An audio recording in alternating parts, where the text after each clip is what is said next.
Happy St. Patrick's Day with an extra long episode. Jon Pilatzke shares some stories about the late Paddy Maloney of the Chieftains. The Muckers wrote a song on a Flogging Molly cruise. Guilty Pleasures comes in many shapes. What's mine? I'll give you a hint, and comes in plaid. The Lost Druid Brewery will tell you why they have so many beers to choose from. Climate change is real, but is it too late? Atlanta Irish Dance by Burke and Connolly will tell you about the different types of Irish dance. It's all on Pub Songs and Stories, show number 251. Welcome to Pub Songs and Stories. This is the virtual public house for musicians to share the stories and inspiration behind their music with your host, Mark Gunn. Subscribe to the podcast at pubsong.com. Greetings and welcome to Pub Songs and Stories. How you doing? I hope you're doing great. Let me start by saying if you haven't subscribed to this podcast, please go do that. You can do that on our website at pubsong.com. It's a quick and easy way to do it. Or you can send an email to sing@pubsong.net. That's a nicer way. You also get some bonus gifts as well. Wow, I have a huge episode today. I went kind of overboard. I was like, well, let's put this in there and put this in there. And the next thing you know, I don't know how long this is going to end up, but I'm expecting it to be much longer than my normal 30 or 40 minute shows. So I hope you'll enjoy all of it. I'd love your feedback. Again, you can send it to sing@pubsong.net and that'll get to me. First thing I want to let you know about, though, is that today's show is brought to you by my gun runners on Patreon. Special thanks to Not Higgins, CJ Taylor, Sarah Crockett, Bill Mandeville, William McCassick, Brian Morin, Carol Burrill, Kurt Goodyear, Miranda Nelson, Jan Senkush, Luke Miller, Josh Brown, Laura Mae Sorkin, James Odell, Eric Ray, and Tim M. O'Brien. I really appreciate all of your support. You can sign up over at patreon.com/Keltfather if you would like to support this podcast and my music in general, because it is the place where I write songs. Now, it doesn't necessarily go specifically. What I'm about to tell you about is some Celtic donations that I make. So the Irish and Celtic Music Podcast, which is my other flagship podcast, it is the show that I've been raising money for Celtic nonprofits for well over 10 years. I don't remember when I started, I'll be honest. Actually, I think I might have started about 2004. I think that might be right, because I first went out with the Secret World of Celtic Rock, a compilation CD I put together. I started making donations to Celtic nonprofits, mostly festivals and whatnot.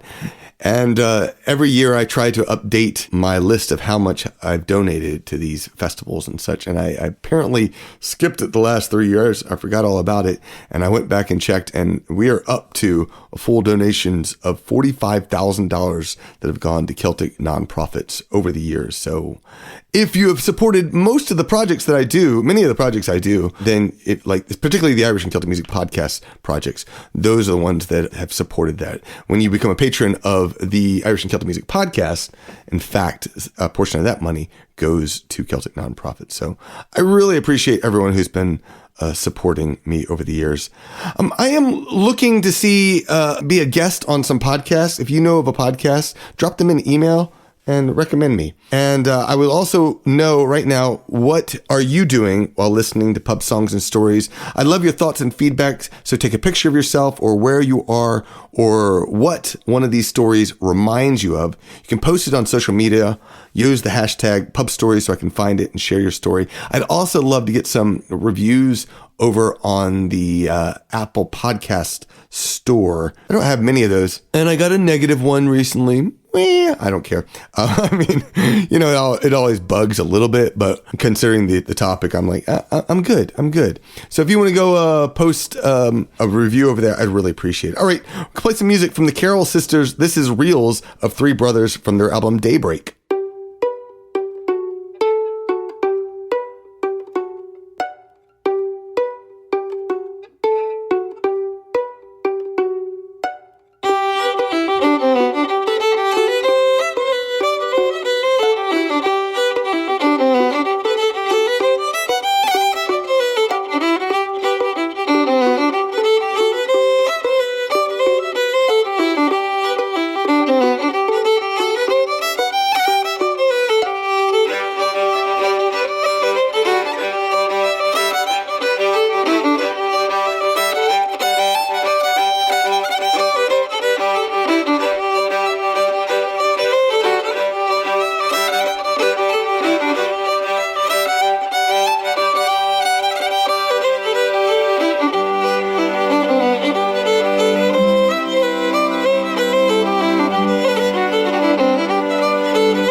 There's a lot of new music that's been added to the best of 2022 playlist on Spotify and Amazon Music. This is for the Irish and Celtic Music podcast. I've create this playlist with the podcast. Every time you listen to a show, you can vote on your favorite songs and tunes from that show.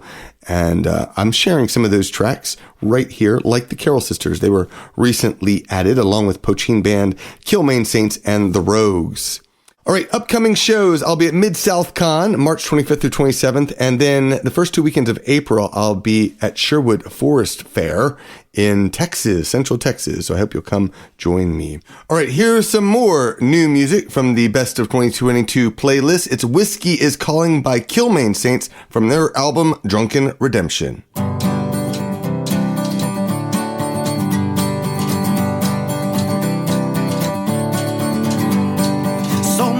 Uncertain in this life we live. Sometimes it feels like all we do is give. There's one thing I know I can count on, when loyal friends by my side are what I depend on. So raise a pint and give a cheer. This one's for friends both far and near. Well, some are here and some have fallen. Well, bottoms up, the whiskey is calling. Bottoms up, the whiskey is calling. Bare knuckles drawn, we won't give in. We won't back down, we're in this till the end. No giving up, no running home. For good or for bad, well, our wheels will never bend. So raise a pint and give a cheer. This one's for friends both far and near. Well, some are here and some have fallen. Well, bottoms up, the whiskey is calling. Bottoms up, the whiskey is calling. No one ever said that life would be simple when times have changed and we moved on. Oh, we're still brothers through it all. Well, bottoms up, my friends, and this one is for you all. So raise a pint and give a cheer. This one's for friends both far and near. But some are here and some have fallen. Well, bottoms up, the whiskey is calling. Bottoms up, the whiskey is calling.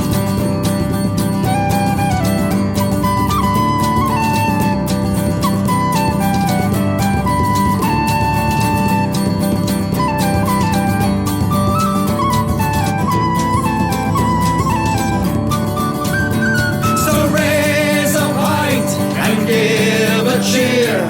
This one's for friends both far and near. Some are here and some have fallen. Well, bottoms up, the whiskey is calling. Bottoms up, the whiskey is calling. So raise a pint and give a cheer. This one's for friends both far and near. But some are here and some have fallen. Well, bottoms up, the whiskey is calling. Bottoms up, the whiskey is calling.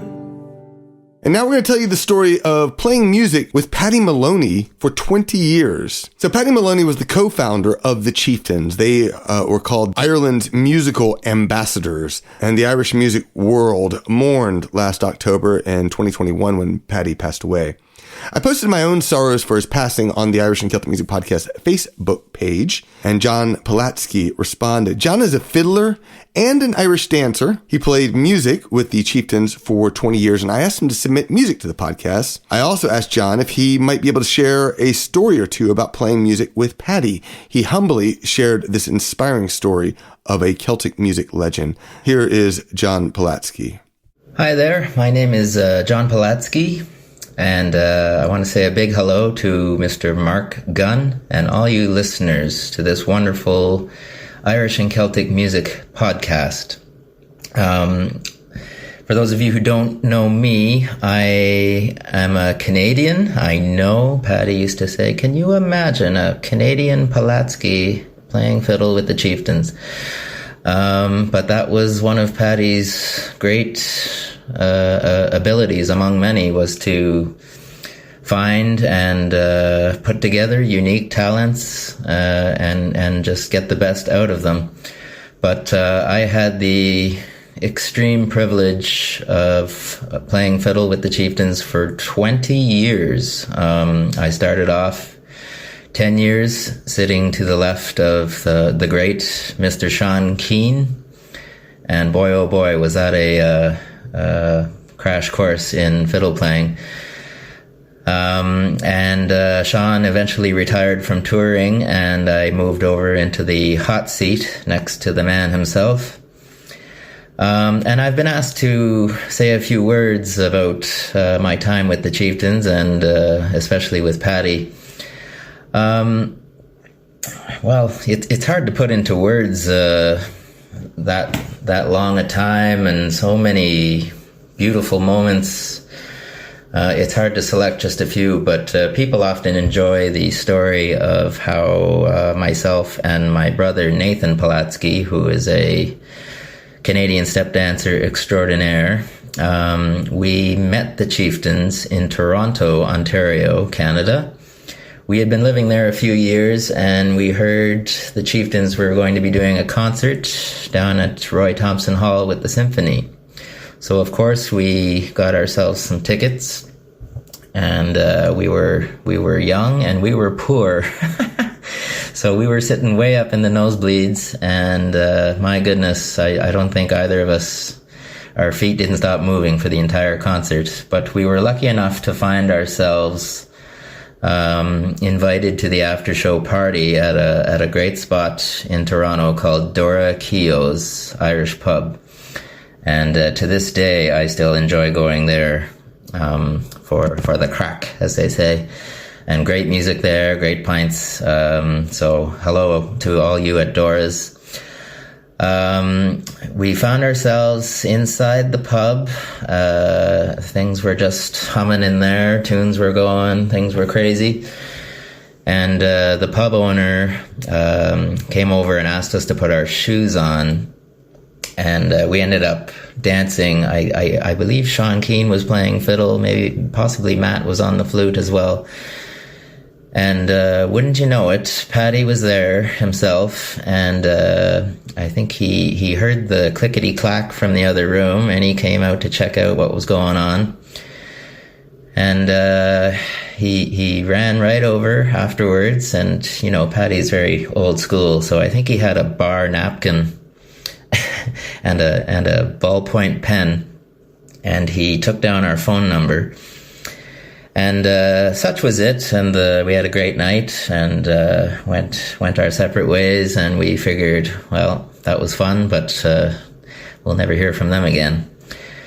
And a few months later, we got a call from their management office in Vancouver, and Paddy wanted to know if we could perform at their 40th anniversary concert in Dublin, featuring special guests like Sinead O'Connor and Van Morrison and all this kind of stuff. And I almost dropped the phone. I think I said, yeah, we're going to have to check our schedules, but pretty much signed on the dotted line right there.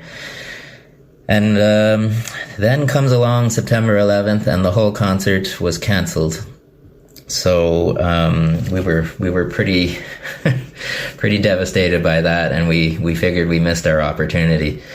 But another call came in a few months later, and Paddy was extending his offer for their American tour coming up in January. So that was our first time out with the Chieftains, and we never left from that day forward. Paddy didn't even know I played the fiddle. I carried it around with me just in the hopes that I would be able to sit down at a session with Sean and with Matt and with Paddy and Kevin. And we found ourselves at a concert, and he needed someone sitting in the second chair he said, I see you've been carrying around that thing. Do you actually play it? I said, yeah. I had heard the show quite a few times at that point. So that chair from then on was mine. And as I said earlier, I had the pleasure of moving over. And the rest is history. Another great story people love is a few years with the band. We had an offer to, all we were told, my brother and myself, was there's a wedding in England. We can't say more than that. Okay, sure. Got on a plane. So we found ourselves driving up to a country castle owned by Sir Elton John. And pretty soon discovered the wedding was for Elvis Costello and Diana Krall. So we had the Chieftains had a short set in the reception, and my brother and I got up to do our thing. And I swear it's hard to see through the lights on stage, but every face I saw was a famous actor from the movies or a famous musician you've seen on stage or on TV a million times. So we were dancing side by side, and along comes this fella and jumps up between us and starts kind of imitating our style of dance, which is, pretty off the floor, pretty energetic. And we thought, who's this joker? So it wasn't until we left the stage after the number that we turned and shook hands with this fella between us. And, it was Sir Paul McCartney himself. So that was a kind of a surreal moment that we came off stage and asked ourselves, did that really just happen? But that's just a few words about 20 years of the best times I've ever had. Just with the last few seconds here, my brother Nathan and my wife Cara Butler and myself, we just want to send out a huge hello and condolences to the Maloney family. Boy, we sure miss Paddy. And also big hugs out to Matt and Kevin and Sean and the whole Chieftains family. I had the chance to get to Ireland at the end of October, and I got to see Paddy's final resting place and give him a proper goodbye. So I'm very grateful for that opportunity, and we will carry on in Paddy's legacy. Paddy, if you can hear me, I heard every word you told me, and less is more. I hear you, buddy. I love you, I miss you, and once again, thanks Mark Gunn for having me, and keep on listening to this wonderful podcast. Ciao from Spain.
I loved that story. Those stories, rather. Jon, he was a little bit hesitant to share the stories right after Paddy passed because he was definitely emotionally touched by it, saddened by the occasion. So I really appreciate Jon for sharing that. That set of tunes there is called the Canadian set. It's from his album Amongst Friends. Go check him out as well. And if you haven't checked out the Chieftains, you should check them out as well.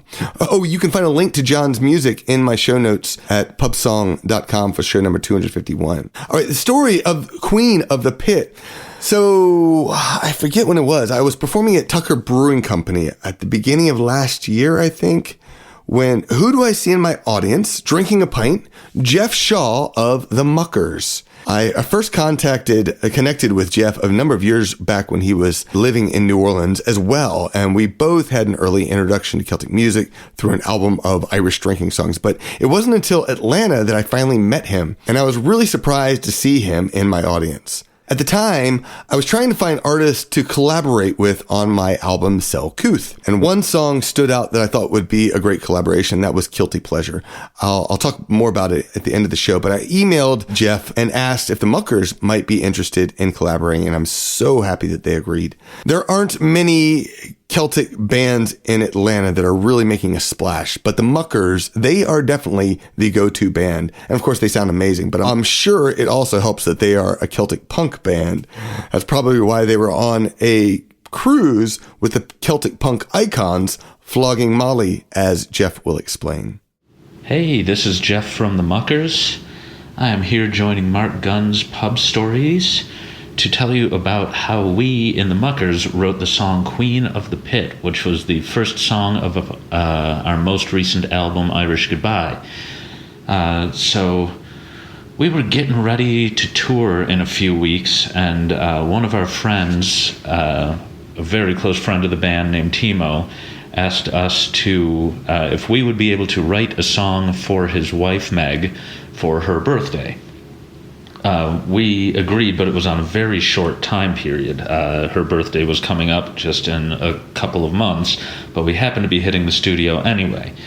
So we were thinking about, the great Meg moments for all the years we've known her, and what sort of stood out was when we were on the Flogging Molly cruise. She was an absolute beast in the pool pit, because right in front of the stage, the main stage, was a big pool. So I thought a great title would be Queen of the Pit, and sing about how much butt she kicked in the pool when all the punk bands were playing on the Flogging Molly Salty Dog cruise. Well, I don't think I've ever written a song that fast. It's one where once I had the concept and the hook, and I knew that it had to be done quickly. I sometimes work better with the gun to my head. I wish I were rushed a little more often sometimes. I'd probably get a lot more songs written. So we got it written in in about a week, practiced it up, and we made sure to prioritize it when we hit the studio before the tour. And we even were reviewing the early mixes of it while on tour. Our engineer emailed us the copy, and I plugged in my computer to the car audio system. It had an aux input, and we all listened to it together and sent our reviews. And so we got it done. We got it done in time for her birthday. The great Stephen Murphy also did a song for her birthday. So happy birthday, Meg Snyder. I hope you enjoyed it. It ended up being one of our favorite songs. We made it the first track on the album. That's how much we liked it. And it was all just because a friend of ours asked us to write a song, and so we did. And it came out great. So please enjoy Queen of the Pit.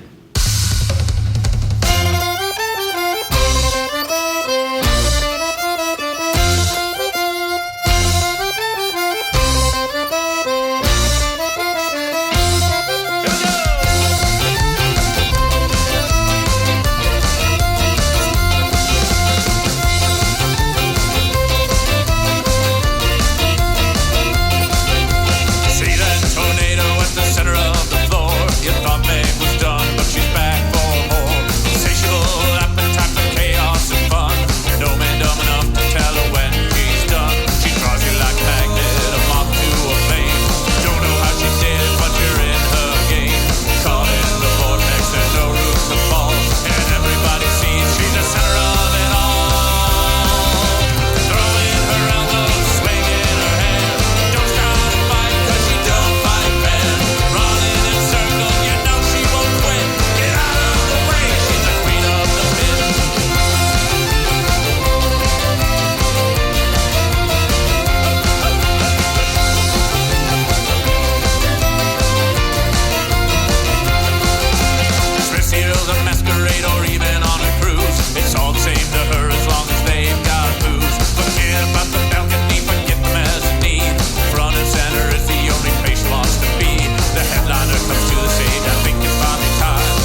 That, of course, was Queen of the Pit. It's by the Muckers from their album Irish Goodbye, and you can find them at culturepunkatl.com. Again, links in the show notes. And if you really enjoy them, support what you love, the musicians on this podcast are happy to share their music freely with you. You can find their music on streaming sites, but streaming is a way to sample the music. If you hear something you love, these artists need your support. Please visit their website, sign up to their mailing list, or buy something. You could buy digital downloads, shirts, stickers, pens, songbooks, jewelry, or even the classic CD. Your purchase allows them to keep making music. And if you're not into the physical stuff, many artists accept tips or are on Patreon, so please support the artists. If this show makes you happy, then you can also join the Gunrunners Club on Patreon. Your support pays for the production and promotion of my music and this podcast. If you have any questions or comments, drop me an email. And of course, you can save 15% if you get an annual membership. Can we find beers that we all will enjoy? Well, probably not. But have you ever been to the Cheesecake Factory? I like that place, but I'll be honest, I get a bit overwhelmed. They have like this 10, 20 page menu with so many items. And I can see why it is so popular. There's something for everyone there. I can find something fun to eat that I will enjoy, and I can find something for my picky kids. In some ways, the Lost Druid Brewery in Avondale Estates, Georgia, outside of Atlanta, reminds me of the Cheesecake Factory. They have so many beers to choose from. There's something for everyone. In fact, the head brewmaster, Rob, will tell you a story about why they have so many beers to choose from right now. Well, if you walk into a restaurant and undoubtedly look at a menu, you kind of identify that there's always a lot of variety on a menu at most places. And the reason for that is because everybody likes something different. And we went into this at the brewery knowing that we did not want to be a one-trick pony. We would not just want to be known for our IPAs or just known for our stouts. We wanted to build a venue for community, and we wanted to make sure in order to facilitate that, we had to have a large selection of items that each and every person could find their particular niche beer and enjoy it, knowing they'd come out and they wouldn't have to suffer through just a particular style just because their friends or family wanted to come here. They'd actually find something they would enjoy. There was an instance, I want to say it was almost a year and a half ago, we had a beer on that was called Blossom Lay Upon the Thorn. It was a cranberry apple-based sour with some other light berry notes in it. And it was a beer that I kind of knew from the get-go when we started tasting it that it was a beer that would probably find great affinity with wine drinkers, just based on how it was going, as well as cider drinkers because of the little bit of apple note that was in it. But it just had this really light, fruity note to it. And we did have this woman come in while we had that beer on, and she ended up tasting it. And the look on her face when she tasted it was just, complete shock, because she was not a beer drinker. And she immediately called up her husband that she finally found a brewery that the two of them could go to because she had found the perfect beer for her. All right, next, Stacia will tell you about how the brewery gives back to their community. So we've engaged in several sorts of community activities or opportunities to give back. Rob has described one that we did that we ended up donating about $7,400 to the Georgia Justice Project, that they work to help folks that have been incarcerated and provide them with representation and support through that process and through the judicial process. Last year, we also focused on some women's issues and helped with a fundraiser for the Day League organization, who support anybody that has experienced sexual assault within DeKalb County. They provide services all the way from the initial outreach to them all the way through counseling and support as they kind of manage through that whole process of dealing with having gone through a sexual assault. And also education-related groups we very much support. I have a PhD in organizational psychology, so education is very important to me. So we do a lot of work with the local schools here in Avondale Estates in particular, whether it's the Museum School or Avondale Elementary, to find ways to provide support to them. One time, Avondale Elementary was building a playground for the students, so I went out there and shoveled mulch all day to help to build that playground. We've also done school drive activities as well as other fundraising activities for the local schools. So I think those are kind of the three areas that we've focused on, because you can't focus on everything. And I think those have been the three that have spoken the most to us in terms of priorities. We've done one for some local parks. We did a fundraiser for that. But education has really been the primary, as Stacia's mentioned, that we try to focus in on here. And I think the community itself has embraced that fact that we do try to do so much for the education side over here. We ended up during COVID, our upstairs private event space was actually a school pod, where we had students up there with an instructor teaching them up there. And the parents came to us, to see about, being able to rent the space out to be able to do all of that. And I think that was because of the fact we had already been so entrenched in things we had done for their school in the past, that it was, kind of them giving back to us, and like, hey, we need this, but can we help you guys out through this tough time right now too? Which was, a great thing. Speaking of giving back, have you heard of the Carbon Almanac? So I was listening to Seth Godin's Akimbo podcast a few weeks back when he announced a new project, the Carbon Almanac. It piqued my interest. I am extremely concerned about the impact we are making on our environment, not as much for my sake, but for my kids and their kids. What kind of world do I want to leave behind? We are causing major damage to our planet and atmosphere, and it will affect everyone someday. But the good news is that we can make a difference.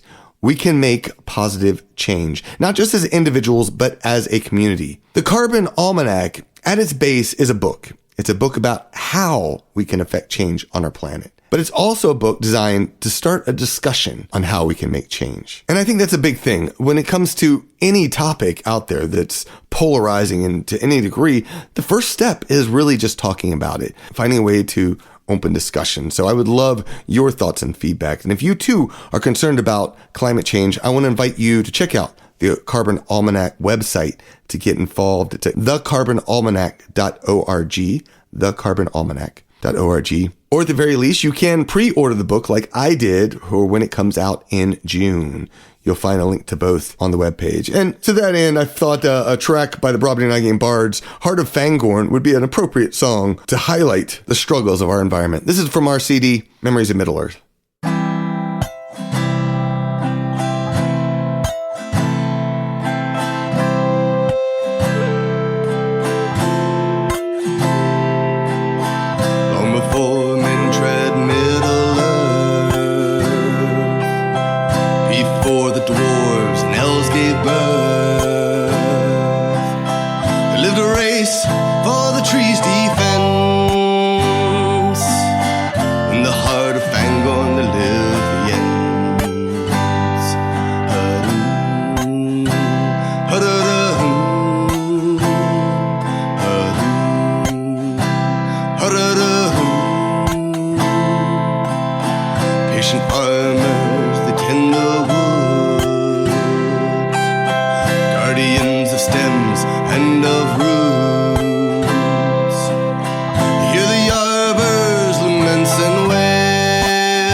What is Irish dance? That's kind of a dumb question as I think about it right now. But nevertheless, I've played Celtic music for over 20 years. And I remember how Riverdance was all the rage when I started playing Celtic music. I never quite understood it, I'll be honest. Though I love dancing, I'm ultimately a singer. But I've fallen in love with the traditional tunes, particularly as I've been growing the Irish and Celtic Music podcast over the years. But I'll be honest, I still don't know much about Irish dance. My daughter, Anara, she loves to dance, and we started her on ballet a year before the pandemic started. And she quickly found it slow and boring, and she has so much energy. So a year ago, we signed her up with Atlanta Irish Dance by Burke Connolly. She connected with it instantly, and I wanted to find out more about Irish dance. So I contacted Emma Burke, one of the co-founders of the school. Emma is a certified Irish dance teacher and internationally certified Irish dance adjudicator, which allows her to judge Irish dance competitions worldwide. During her Irish dancing career, Emma competed all over the world, winning titles throughout. Atlanta Irish Dance is the premier Irish dance academy in Georgia and one of the top Irish dance companies in the United States. They have an exciting performance-based program run through their 501c3 in which they produce lively, crowd-pleasing performances for crowds across Atlanta. The dancers and teams are ranked first in the region, second in North America, and among the top 10 in the world. So what is Irish dance? I'll let Emma Burke tell you more about it. What are the origins of Irish dance? Irish dance has such an interesting origin and background. In fact, there's lots of different folklores about Irish dance and how it's developed over the years.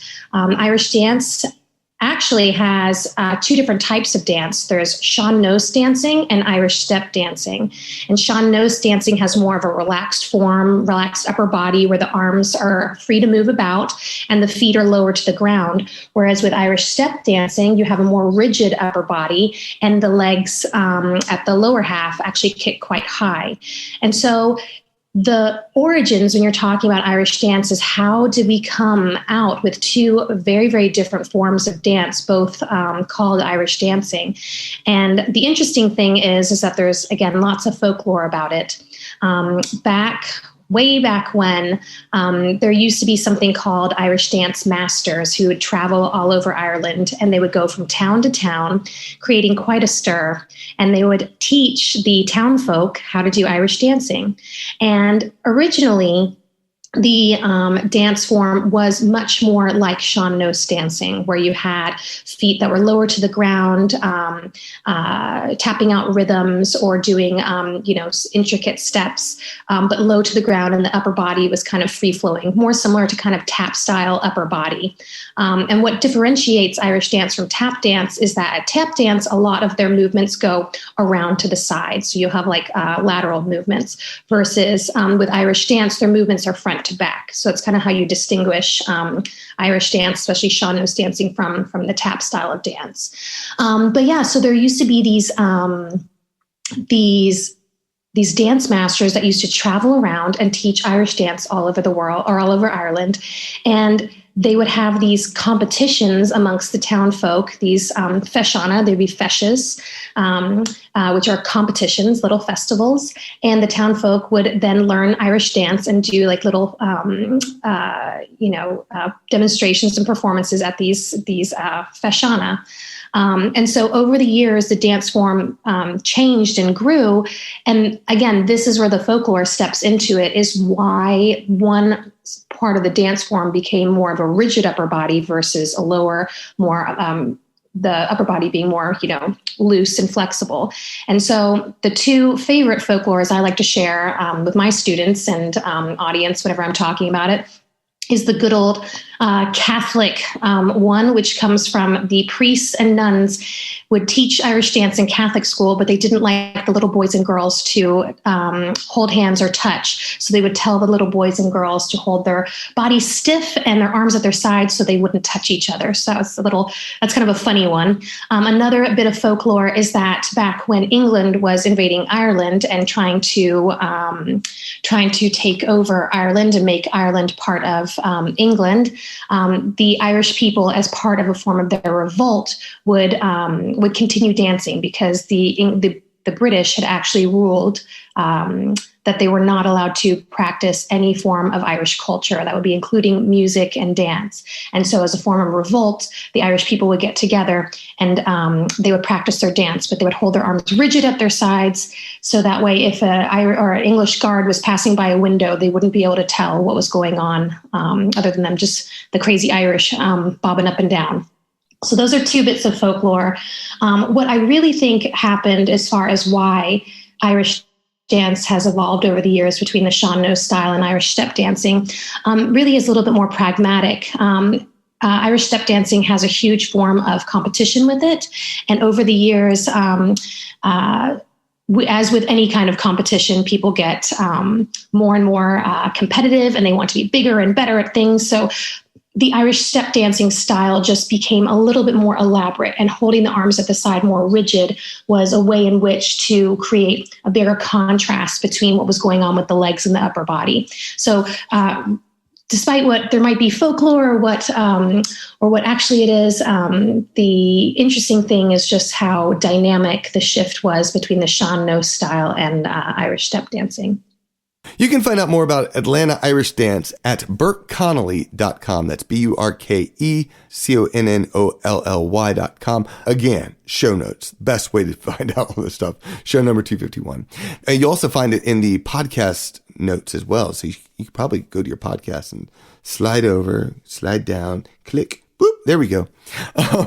They welcome dancers as young as 3 up to adults into the program, and they train every dancer with innovative and engaging teaching techniques that inspire each student to become their best. And I attended they did a Father and Me Valentine's Day class, and Nara and I went, and it was fantastic. Oh my gosh. It was exhausting, but fantastic. One of the things, it was really cool. So I was having a lot of trouble when I was doing the dance to get the rhythm down for the steps, because a lot of it's about the rhythm. Once you get that correct bouncing, which is really exhausting, but once you get the correct bounce, everything goes smoothly. So I was having a lot of trouble, and Nara and I had to do. Everyone's getting a showcase moment, and I was having so much trouble getting the rhythm. But then one point, Nara took my hand and we started doing it. And all of a sudden, feeling her rhythm, everything sort of clicked. And then we stopped, and I tried doing it, and it didn't click. So when we went up on stage, I was like, "Can I hold your hand doing this?" And it was brilliant, not just least because of the fact I got to hold my daughter's hand while we did some Irish dances. I was so giddy. It just made me so happy. But also I got to do the dance and did an okay job. I got a long way to go, but hopefully she'll be doing this for years to come. So, all right. What is your guilty pleasure? So I love my kilt, and I don't wear it as much as I used to when I wrote my song Kilted for Her Pleasure back in, 2008 or 2009. But it's definitely become a guilty pleasure of mine. It's largely something I wear when I'm going to a show or an event. And I love it for many different reasons. Obviously, I love it because I'm of Scottish heritage. Gun is one of the clans of Scotland. I don't know if you've seen the old Scotland map. It shows the clan Gun just northwest of Inverness. So up towards the head of the land base there. But when I wrote the song, I realized there are other reasons. You see, the album that it's on is called Selcouth, and of course that means when everything is strange and different, yet you find it marvelous anyway. And that word Selcouth sort of encapsulates my life. Yes, there was a time in high school when I just wanted to fit in. Every year I would try to change the way I looked and acted, but it never worked. By the time I got to college, I realized that I would never fit in. I was just different. And it wasn't a bad thing. It wasn't necessarily good. It was just different. And we are all a little different. We are all unique, and that's an amazing thing. America is a cultural melting pot. It's not just white Americans. People from around the globe have immigrated to our country, just like my family did 150 years ago. I mean, here in Atlanta, the different cultures and races that come together, it's just beautiful to see, which I haven't experienced in a lot of many places around the world where I've lived. You couldn't experience that. And it's a wonderful thing seeing that here in Atlanta and America in general, but definitely in Atlanta, I'm noticing it. And I love traditional Irish music, but 15 years ago, a trad musician sat me down to tell me I wasn't playing Celtic music.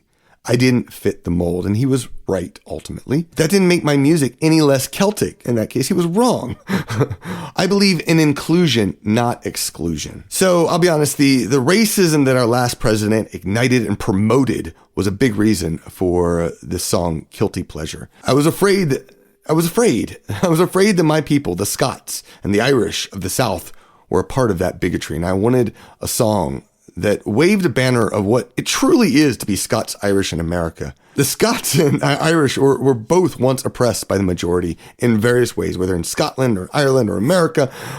Now we are a big part of America. And I believe it is time to realize we don't have to oppress other minority groups to stand out. We can all be strong and proud of our unique heritage and embrace all of our differences. And that's what the kilt says to me. It's a symbol that I am a true American and I am Celtic forever. And I love and respect you and your heritage, whatever it is. Without further ado, this is Guilty Pleasure, and I recorded it with the Muckers. I was thrilled to have them on the song. They added so much to it. It's from my CD, Selcouth. Here's Guilty Pleasure.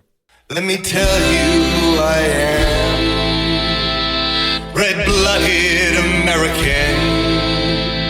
I work 12-hour days, sweating hard for crap pay. The days are far too long. When at last the weekend comes, the pants go in the bin, and the guilt comes on again.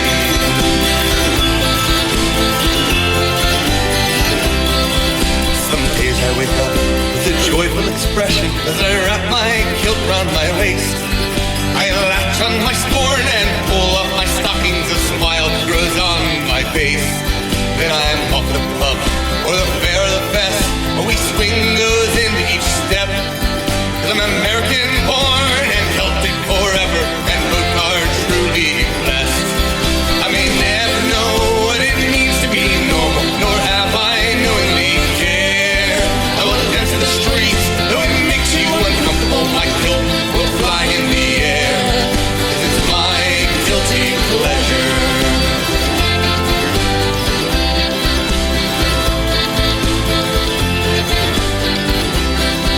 Some say that I'm strange, or call me a girl. They like to make fun of me. I blow up their jokes because I'm proud of my Scottish ancestry. But I'm also proud of the blood in my veins, as different as our country. My kilt is a symbol of the land that I love and all of its diversity. I may never know what it means to be normal, nor have I knowingly cared. I love the rest of the streets, though it makes you uncomfortable, my kilt will fly in the air. 'Cause it's my guilty pleasure. It's my guilty pleasure.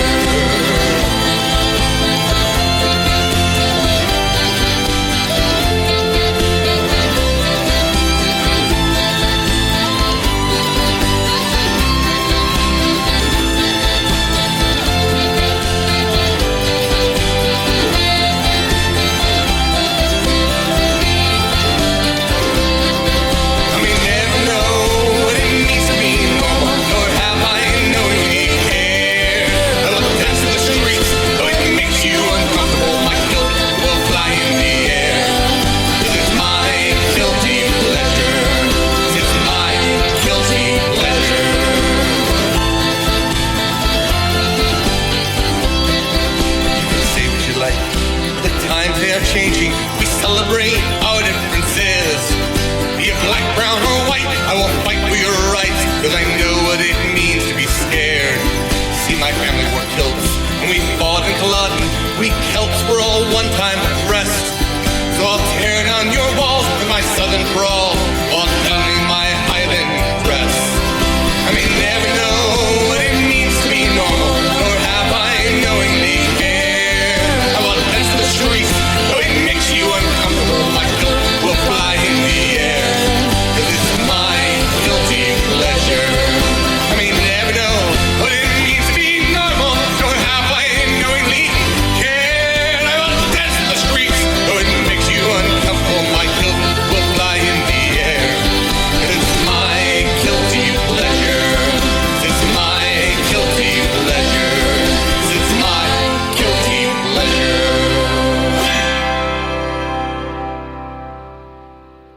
If you enjoy that song, I really would appreciate it if you would buy the album. You can go to magerecords.com. That's MAGE records.com. Or again, sing at pubsong.net. We'll get you an email to make it all happen. Next time, we have some comedic Celtic music and stories just in time for April Fool's Day with Dublin Abbey. Thank you so much for listening. I will be back in a couple weeks. Sláinte. Pub Songs Podcast is produced by Mark Gunn. The show is edited by Mitchell Peterson with graphics by Miranda Nelson Designs. You can subscribe and listen wherever you find podcasts. You can also subscribe to my mailing list. You'll get regular updates of new music, podcasts, special offers, and you'll get 21 songs for free. Welcome to the pub at pubsong.com.